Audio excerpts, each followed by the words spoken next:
What's up, everybody? I'm your host, Chris Hampton, and I'm here today to answer a bunch of listener fan questions from various places on the internet where you might be able to find me. I'm also with my good friend, Zach Alexander, who is from 42 North Bouldering. Yeah, Is that the full name, 42 North Bouldering? that's it. And 42 North is a new venture of yours. Mm-hmm. You are essentially, and this is something I think we'll cover in the future. Like we'll circle back and hear where you're at. But you're quitting your job Yep. effective March End of March, beginning of April. and venturing out on this solo thing, 42 North Bouldering. So tell me a little bit about 42 North and what it's going to be. Sure. In my mind, as it sits, I'm sure it'll evolve some as time goes on. 42 North is going to have a few parts to it, but maybe the biggest part, especially initially, is going to be a resource for Wyoming bouldering.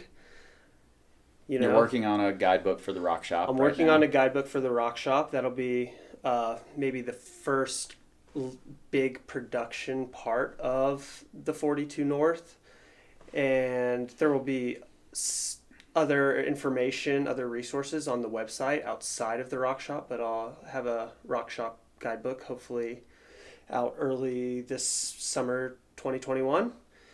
And then the other part of 42 North will be, maybe this is more of like my personal exploration into using rock climbing as my medium for personal development and how that is applied to, like, improving at rock climbing, but also the greater person of me. Yeah, and I think, if you're someone who's been following Power Company for a long time, that's something you can probably relate to, that resonates with you, because that's a lot of what we have tried to do to kind of create better humans through the guise of rock climbing. Yeah, it's just our medium. Yeah, totally. And this is kind of a treat for me, actually. I had mentioned to you on a number of occasions, Zach and I are climbing partners. We climb outside quite a bit together. We climb in the gym quite a bit together. And you're one of the more thoughtful, one of the climbers who puts a lot of thought into what they're doing in the gym and outside and just in climbing and in life in general.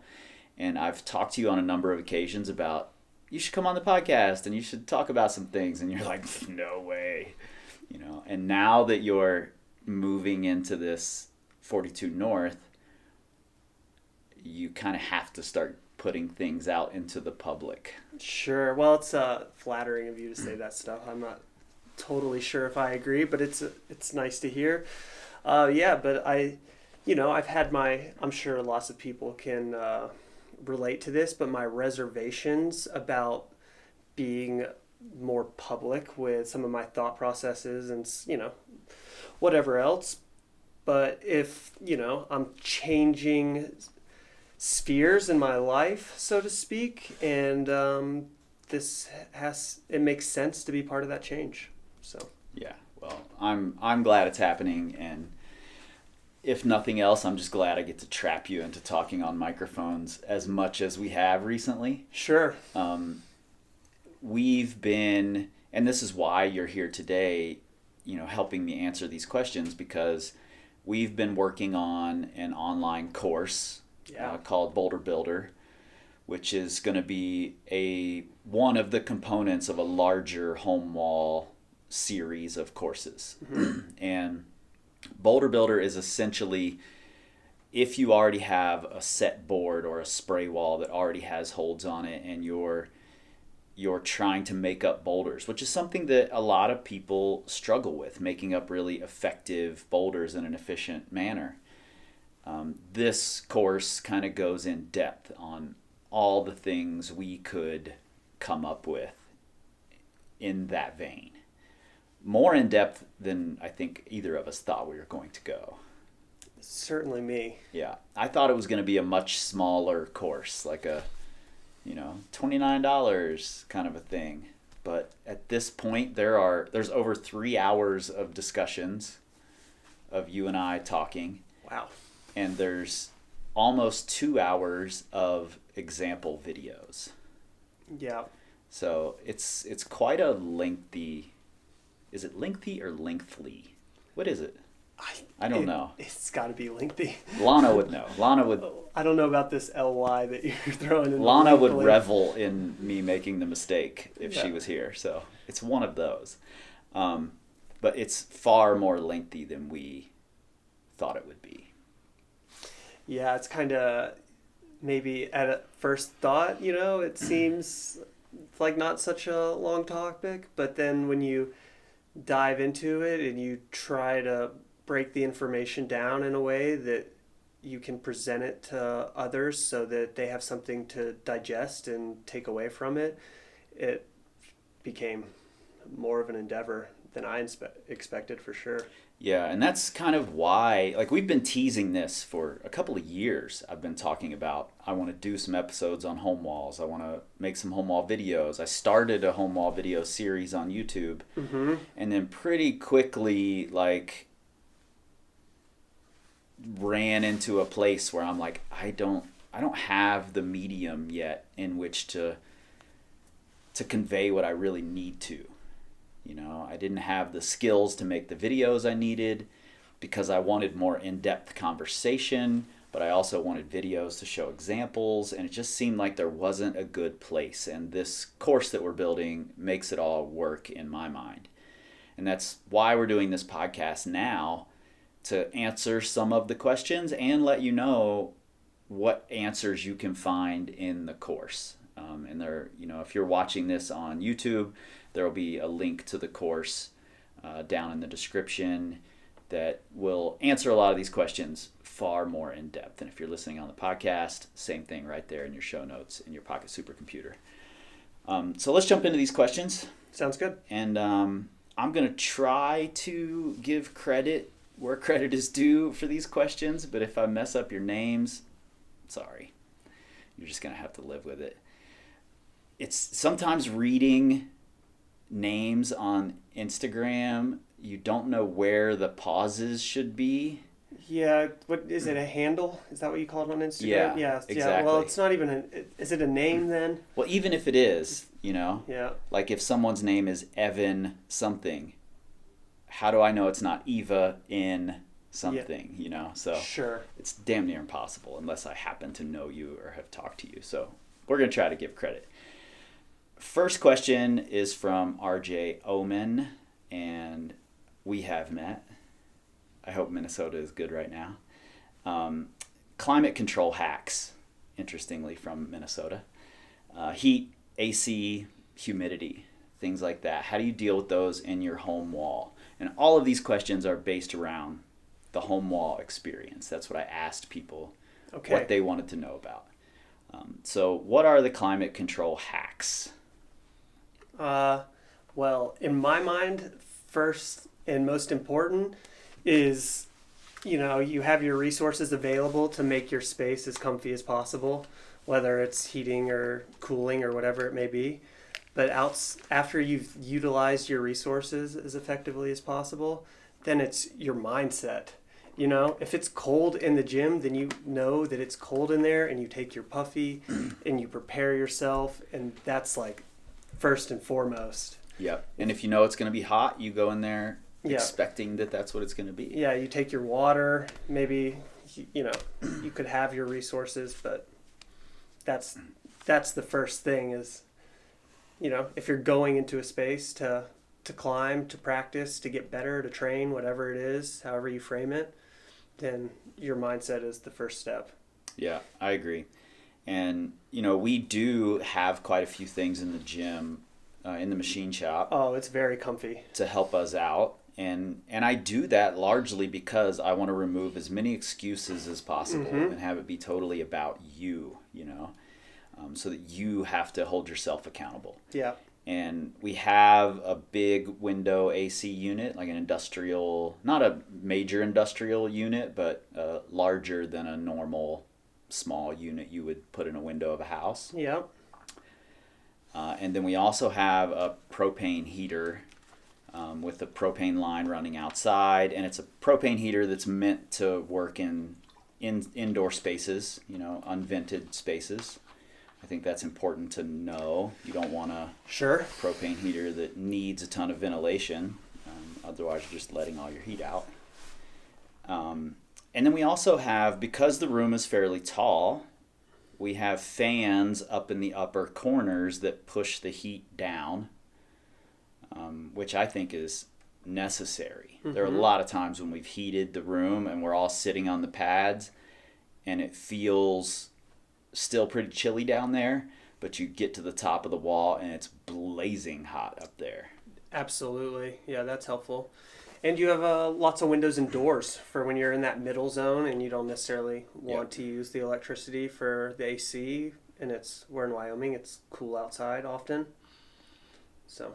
Yep. And one of the tricks of this climate control inside your gym is that you're using a ton of chalk in there too, and it can get very, very chalky if you're not willing to open the doors and windows and let the AC out or let the heat out. Mm-hmm. And one thing you could do is use liquid chalk. I know a lot of people who do that. I'm not a fan. It's expensive. In the really dry climate here, it also tends to make me split more often if I'm using a lot of liquid chalk, and I just get too dry. But one thing we've done, and it's not a great solution, but it does work a little bit, is just using filters like you would put in a furnace in your house on the backs of the box fans that are up high. And it does collect a lot of chalk. You have to be pretty diligent about shaking them out, which I am not. Yeah, but we're pretty good about vacuuming.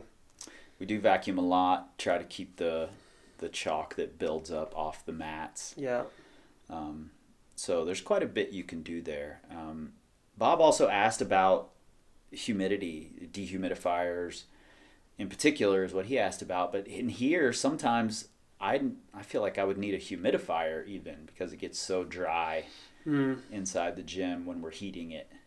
Well, I think I kind of maybe run on the slightly sweatier side of skin. So it's in this same vein, whether it's hot in the gym or I'm sweaty on the slopers in there, I just take it with a grain of salt. That's not my space for I'm measuring performance as much as that's my space for practice. So if I don't get to climb the hardest sloper project, but instead I find a sloper climb that's maybe slightly easier, but still challenges me because my skin is sweaty or whatever it may be, I'm accepting of that. So I can't imagine making the room more humid personally, but well, and Bob's in the Midwest, and you're never going to want to make it more humid out there. When I climbed on a spray wall in West Virginia in the summer and in Kentucky in the summer, I just knew that was the case that I was walking into, and I can't personally. I wouldn't spend the money on a dehumidifier. It just wouldn't line up that for me and that value, that return on investment. But if it makes sense for you and your space and you feel like it would help you be more effective or put your brain in a better place for your session, then by all means. Yeah, I think it can be a really valuable tool. Yeah. If it does that for you, if it takes you out of that excuse space I've considered that we all end up in. Bringing my portable fan into the machine shop before so that I could have it more closer to the holds or just closer to my hands in between. Yeah, so. Especially when we're climbing with Lana, who wants it to be 85 degrees in there. Oh, absolutely. Yeah, that's a. Then we have to sneak windows open and hope she doesn't notice. Things like that. Turn the heater off when she's not looking. Yeah. So, good question, Bob. And I think if any of you guys have other specific ways to do it, we've kind of only hit the surface level stuff there. Leave it in the comments or hit us up on the Instagram or something with suggestions. I'd love to hear any more about it. Next question comes from Ethan Salvo. What does your ideal home wall look like? And then it's kind of paired up with a question from, I think, Evan Byer. This is one of those Ava N. Byer. Who knows? Space for one wall. What angle, spray wall, or board? And I think those are both the same question. They hit on the same point. Yeah, anyways. if you could choose whatever you wanted, what would it be? And it would very closely resemble the machine shop. I feel the same. Yeah. Big 45. I don't think it needs to be any steeper personally. And I've got a whole episode on YouTube about choosing wall angle and things you might want to think about. So you can check that out if you have more questions about angle. But for me, 45, if I could only choose one, is the way to go. Mm-hmm. But we have the luxury of not having to choose one. So we also have a 20-degree wall with the transition in between the two, and a campus board and hangboard station and kettlebells. Yep.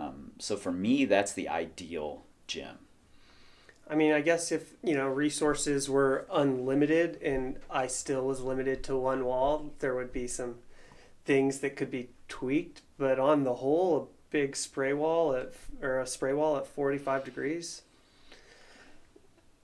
Beyond that, if you are your own limiter as to what you get out of it. Yeah, I've heard a lot of people complain that 45 is too steep. Like they can't use small enough holds on 45. And I think that's more a limitation in the creativity of your setting than it is in your, in the ability of the 45 to accommodate. Sure. Yes, the holds are going to be a little bigger, but neither of us climb V14, and not yet. And we can use pretty small holds on the 45. I think objectively we use small holds. I think if I lived somewhere else where the climbing style was really tended towards a specific angle, and I was building a wall with a fixed angle, then maybe I could cater that wall angle more specifically to my objectives. Because if I was a sport climber and lander, I'd probably spend more time climbing on the 20-degree angle or something closer to that outside. So it wouldn't, if my wall was 30 degrees or 40 degrees, I wouldn't consider it a huge hindrance. And if I spend a lot of time roof climbing, then maybe 60-degree wall angle could be slightly more beneficial than the 45, but the 45 is great. Yeah, well, here's a riddle for you, and I think I explored this a little in the wall angle YouTube video. Mm-hmm.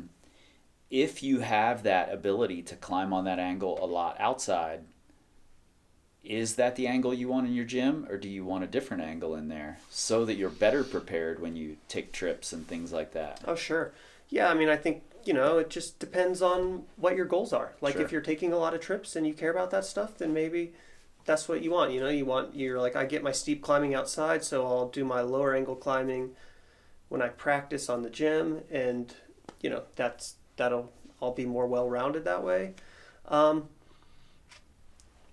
It's totally circumstantial, like all of these things.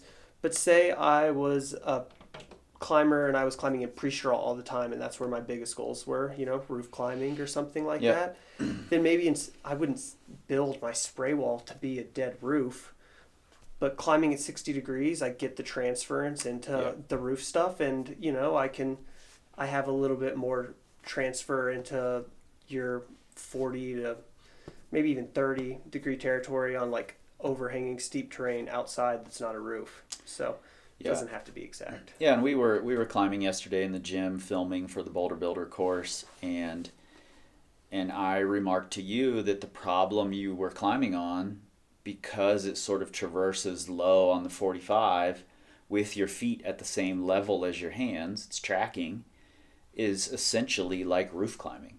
Yeah. There are a lot of things in Waco that are considered roofs that are essentially you're just traversing across a 45-degree wall or 60-degree wall or something like that. Sure, yeah. I guess in a lot of ways roof climbing is traversing because you never change heights, So Right. it would depend on how you define those things and where you draw your lines.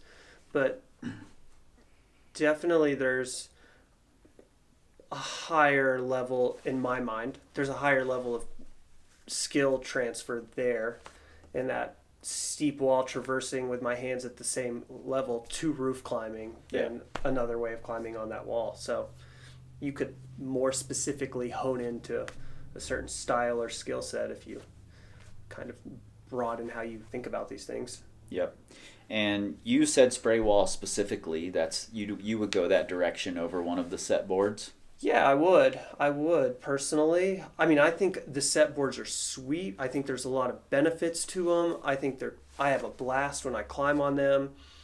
I think the mirroring style of systems boards and what that lets you do has a lot of value and utility. But if I had to choose one, what an unfortunate world, I would choose the spray wall. Yeah. Why? I just feel like in the end, there's more possibilities, and on top of that, I have more fun. Sure. So, and if that fun equates to me getting more sessions in or having a higher level of energy in my sessions, then that's worth it to me. And in the end, I'm not a professional climber. My living does not come from this. I don't want it necessarily to come from my climbing performance. So I care a lot about it, but and hold variety. There's other reasons too. Yeah, and I did a whole podcast episode on this with the guys at Tension Climbing, because they have both in their tension training center. They've got a huge spray wall and they've got their tension board, obviously. Mm-hmm. So they make a living off of selling the tension board, but they love their spray wall. Of course. So they have great opinions on that. You can check that episode out. I'm also spray wall fan. I love the skill of making up boulders and like learning how to connect movement together. Mm-hmm. I think it's a skill that transfers really well to going outside, especially if you're developing new boulders or climbing on things that you've not seen video of, which is a rarity these days, but it helps figure out movement. It helps you be more creative when you're making up problems and figuring out how they work, instead of, I'm going to scroll to this problem on the moonboard and then I'm going to go to Ravioli Biceps account and see how he did it, and then I'm going to do that beta. There's a lot of creativity that's possible there that you just skipped over. Yeah, I do think, you could still set your own boulders. Absolutely You could treat the moon board like a spray wall or whatever, and not look at the app and come up with your own boulder problems. So but it's easier to fall into that trap, or it also has its benefits of just using that resource rather than exercising your own creativity. Yeah, I do like that there are a bunch more boards coming online. That used to just be the moon board. Now there's moon, there's tension, there's kilter, grasshopper is a new one. Their board looks really interesting, more like a kind of traditional spray wall, but in a mirrored version, which is similar to how I envisioned a system wall to look in the engine room in Cincinnati, and I've written quite a bit about that. And I really do like that style, but I'm going spray wall every time. Sure. All right, next one from Justin Friend. Warming up on a steep wall with mostly bad holds. And the first question is, why don't you have any good holds? You certainly can, and there are low profile good holds that exist out there. The Escape screw-on jugs that we have, the mini jugs, and those orange Dual-Tex Escape jugs that we have in the machine shop are super low profile. They don't take up much wall space. Nor do those, I don't know what they're called, but the big tension in cuts that are on the Woodman boulder. Yep, they're like XL jugs or whatever they are. Yeah, if there was a crimp right above that, I wouldn't be afraid of dry firing off the crimp and just blasting my hand into that as much as I would a lot of other jugs. Mm-hmm. Yeah, for sure. And, if you do have a wall, like some people can't warm up well on the moonboard. They're not quite at the level where those holds feel comfortable to them, and warming up on that board is hard. Mm-hmm. And I think what you can do, number one, get your body warmed up well before you get on the wall. Get your fingers warmed up before you get on the wall if you can. You can do that just by hanging on the holds. Huge. That's much less force than climbing. You can hang in different positions to get your shoulders ready before you're loading them in a dynamic way on the wall. And then you can do one move at a time, or two moves at a time. You don't have to do whole boulders that really tax you when you're warming up. No, I think the big thing is to think creatively about scaling down the intensity of what you're doing so that you can take steps into climbing on this steep wall with bad holds. A lot of us, when we've gone climbing outside, we've gone straight to our project because the lack of warm-ups around. And I don't see why we couldn't use those tactics in the same situation here for your warm-up.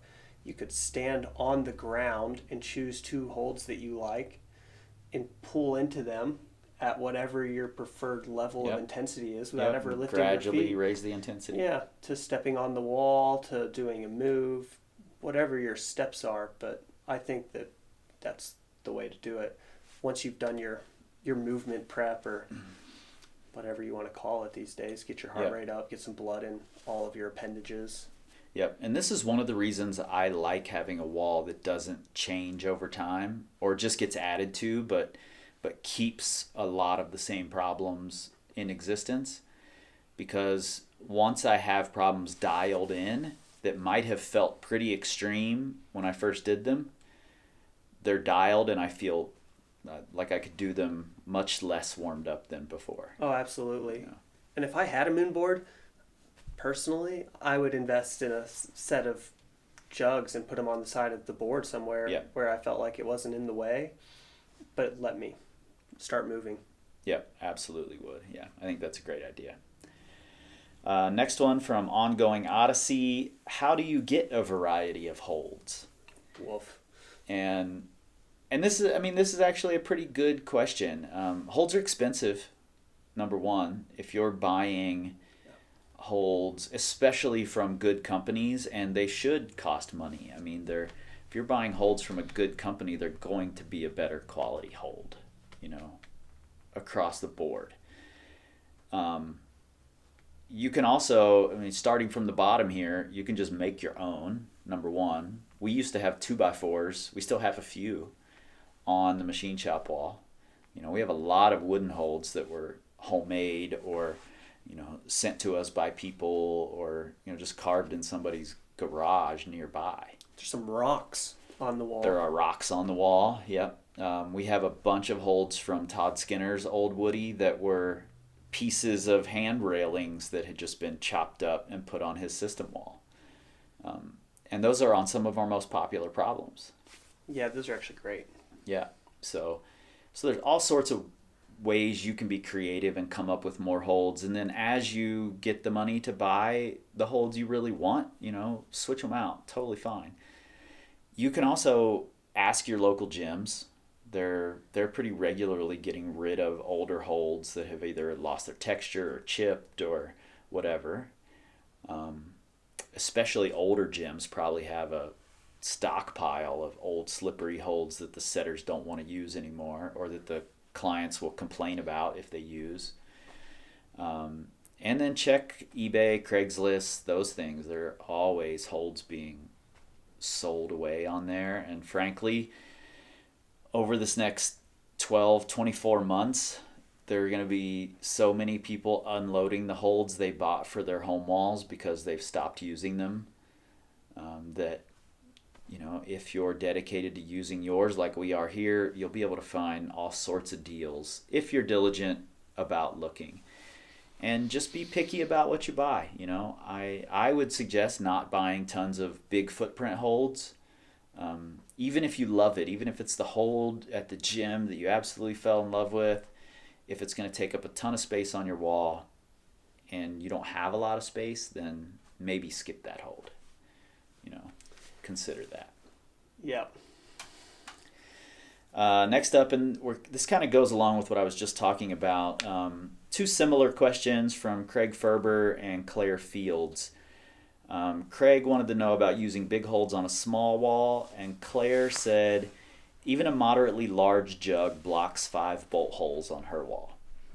And I think it's easy to fall into that trap, especially if you're coming from the modern commercial gym world, because those holds that are being used in commercial gyms have a much larger footprint. They have giant walls they need to fill up and make look like there's a lot of stuff on the wall.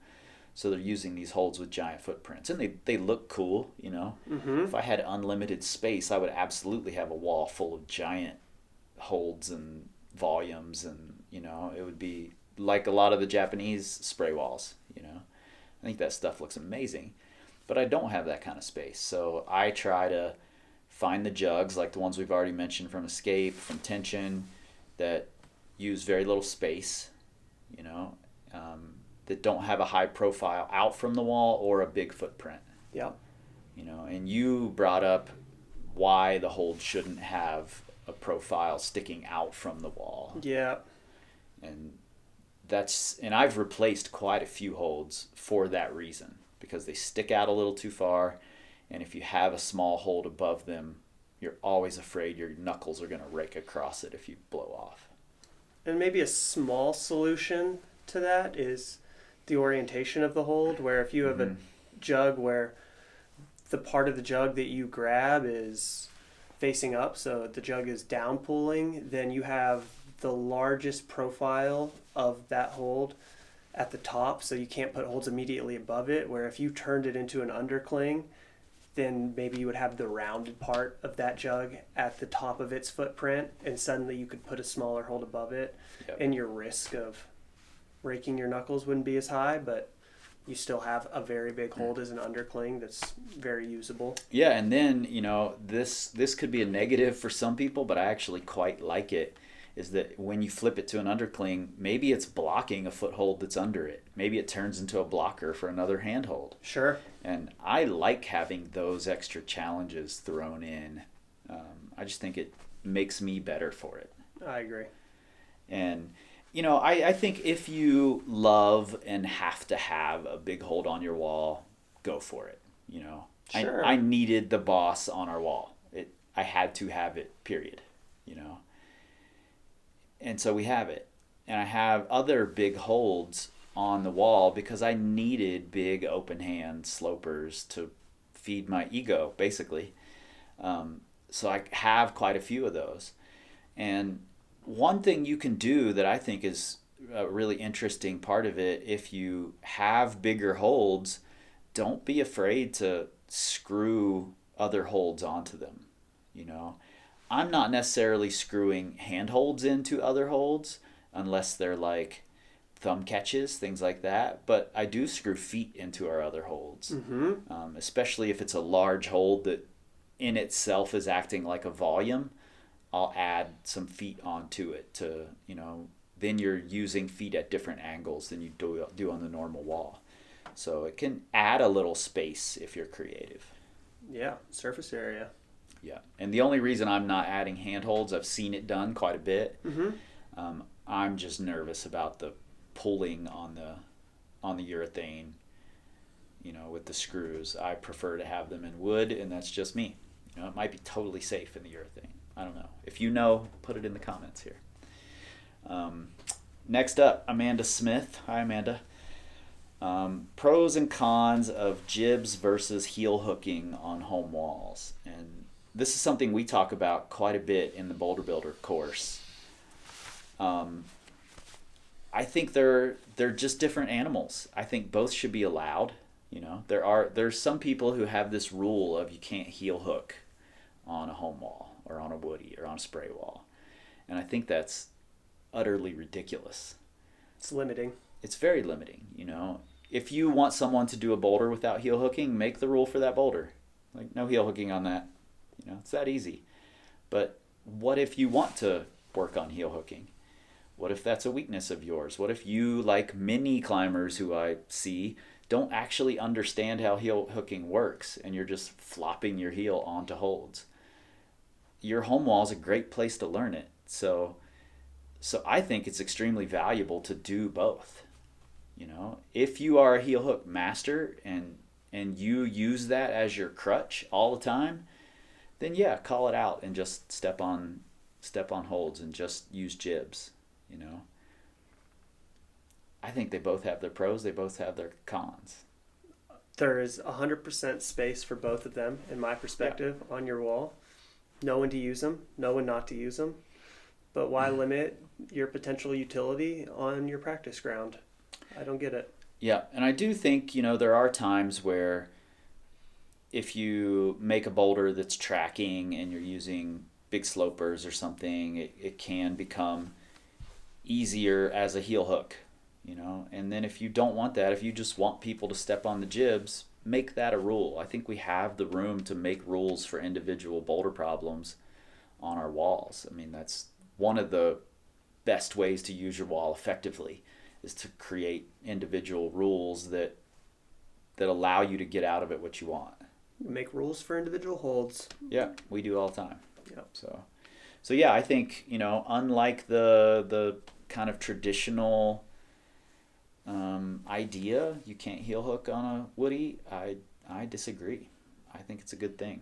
I've seen V13, V14 climbers fall out of heel hooks on the machine shop wall. So I know that there can be hard heel hooks. It's that simple. From Brian Roby, training schedule on a home wall, shorter sessions versus mega sessions. And I sort of paraphrased this, so let me explain to you what I think he was saying, that there's sort of an unlimited access to your home wall. So how do you schedule that? What makes more sense, doing one or the other, or how do you keep yourself to one or the other? And I mean, ultimately it all comes down to what's your schedule, what are your objectives, you know. I don't think there is one that's better than the other. They're just different. Yeah. What's your goal? What are your time constraints in your life? Make a plan, make a decision as to what you're going to try to do. Practice diligence and self-control. Yeah, have other hobbies so that going into your home wall isn't the only thing you do every time you're a little bored. Yeah, I don't have an answer as to what's the best. It's all circumstantial. Sometimes mega sessions are better, sometimes short sessions are better, but yep. We all have lives that we're fitting our pursuit into, so yeah. Yeah, and I think generally speaking, you know, most people will equate mega sessions with sport climbers, shorter sessions with boulders. I don't think that's true at all. I think that's just the way people tend to think. I have a lot of my bouldering clients do mega sessions. You know, if they're going on a trip where they have 5 climbing days out of 7 days on the trip, then we're going to do some mega sessions on their home wall so that they're prepared for those mega sessions outside. You know, yeah. And if they have bouldering nearby their house and they escape for like after work sessions, you know, that last an hour and a half or 2 hours on a regular basis, then most of what we're going to do in the gym are shorter, more intense training sessions. Sure. Know? Whatever you can do to be prepared for what you're going to be up against outside, I think that's the way to best use your home wall. If you're a rock climber, if it's just your thing for fun and you want to be better in your home gym, then by all means do whatever the hell you want to do with it. Yeah, I mean, I'm lucky. I spent a whole lot of time at Waco Tanks, and when you go on a tour there, you're out all day long, and you could mimic that in your home wall where you warm up and then you rest for a little bit. Yeah, you come back in, you do a little work, you go back out to your wall an hour later. Yeah, I mean, on those tours, you warm up, you go to someone else's project, maybe you're hanging out, and then you go to your project, and then you go to someone else's, and then you go to a different project, you know? Yeah. So the world is your oyster. Yeah, and the home wall is just such a great tool. I know it can be easy to overuse. You know, that's a question we got a lot in here, was getting overuse injuries, bouldering, especially on a home wall. So exercising some diligence. Yeah, that's unfortunately and fortunately, that's on you. You have the control to change it, but it's not always easy. Yeah, absolutely. So we've got a lot more questions. We're going to do several more episodes of this instead of trying to pack them all into one, because we'll be here for 4 or 5 hours if we do that. And I've already talked Zach into recording way more than he ever anticipated he would be on camera or with a microphone in his face. That's absolutely true. So when you're getting this, the Boulder Builder course is out and running. You can check it out in the description on YouTube or in the show notes in your Pocket Supercomputer on the podcast. And you can find it at powercompanyclimbing.com with all the other things we do. If you're checking me out on the Facebook or the Instagram, you can find it there. Soon you'll be able to find Zach at 42 North. Is it 42northbouldering.com? Yep. All right. That'll be up and running fairly soon, and we'll let you know when it is. And until then, be on the Twitter. Tell the people on the Twitter, send out the twits or the tweets or whatever happens on there about the Boulder Builder course, because lots of your friends, especially if they're climbing at your wall, need to learn how to set better boulders. I'm just being honest here. Tweet about it, but you're not going to find us there because we don't tweet. We scream like eagles.